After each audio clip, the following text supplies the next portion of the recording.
salaamaaleykum.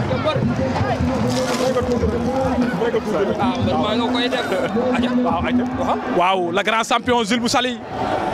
Jules ngoog ma ngi ca préparation mystique waaye li may lamb mbokk yi ak lamb ñoo ànd. le grand champion Jules. oh Jules bu Saly. ku baax nuyu naa la. waaw jaajëf waay. tur bi naka Doudou Ngom di papa Jules bu Saly. waaw ñu indi Jules pour mu war a waajal combat di ñaan yàlla may si ndam lu neex te rëy. nan ngeen waajee tey. waaw tey dañu waajee jógee Mbour ñëw pour waa Mbour yëpp ñëw pour goxu Saly Saly Portugal. waaw pour nekkee ñëw pour Saly teewal waa Saly pour wane bëri bu rëy ci bés bi. waaw muy bés bu rëy suñu. tey seen xel dal na. waaw sant yàlla. gis nga sa adversaire. waaw gis nañ suñu adversaire suñu mbër waajal nañ ko tamit dañ ko war a waajalee. waaw naan yàlla may ñu si ndam lu leer nañ quoi. loolu am solo lan lañ mën a xaar tey ci combat bi. waaw combat bi combat bul calcul. parce que xam naa ne yow sa mbër li nga ko yeb loolu lay bëri lan nga ko yeb. li ma ko yeb mooy bul bëri la nga daan bëri. bu arbitre ne pire taxawal xool ko liir ba xam. bés bu ne bés lay fay. bëri fula ak fayda nu daan ñibbi. loolu laa ko yeb.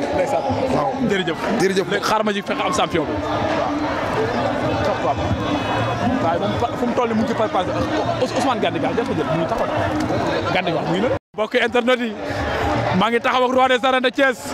champion Ous nuyu naa la. waaw salaamaaleykum ginnaaw bu ñu sant yàlla julli ci Yonent bi di gërëm suñu ñaari waajur di nuyu waa Kees yëpp rawatina sama waa dëkk Gandigal waa Mbour waa campement waa Sindia waa Njorox waa Popenguine waa Ndayane waa Géréw maa ngi ñuy ñëpp sant ñëpp xam nga waaw. Ous nga ñëw tey foo miin andi sa doomu ndey lan nga yëg tey. waaw kii suma mag la sama xarit la sama mag sama xarit. waaw ma indi ko si dëkk bu ma miin. nekk champion dëkk bi. dëgg la yaa ngi dégg. kon donc waaw dama koy won yoon bi rek ne ko fii ngay jaar fii rek ñu daan doomu Thiès rek. kon fu mu toll nii teg nga ko ci yoon. yàgg na bu yàgg laa ko teg si yoon fu mu toll nii arbitre la ñuy xaar rek mu soufflé rek. lan lañ mën a xaar ci combat bi. si kàttanu yàlla ba arbitre soufflé bu incha allah bu gaawee ci moom la bu yéexee ci moom la. mais namm nañ la Thiès de. incha allah sama retour day ñëwaat du yomb.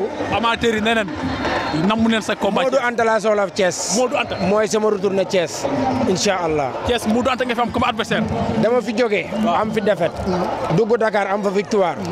duggaat Dakar am fa match nul dugg Mbour am fa victoire. moom mu ngi teg lay défaite. na Sidi Diakhaté tëgg suñu combat boobu fii Thiès. kon boog Sidi Diakhaté. waaw dégg nga la roi des arènes de Thiès. waaw Ousmane Gandigal. waaw fii ci Merveille TV lay ñoree lay leeree. nee na Modou Anta Gueye la soxla. jeex na tag Modou Anta na ñëw. rek ji nag. non booy boobu xam nga defal naa ko affaire. waaw defal waaw bëri ngeen. mag ji laa soxla. mag ji laa soxla mu ñëw. waaw promoteur yi dégg nañ la. jaajëf.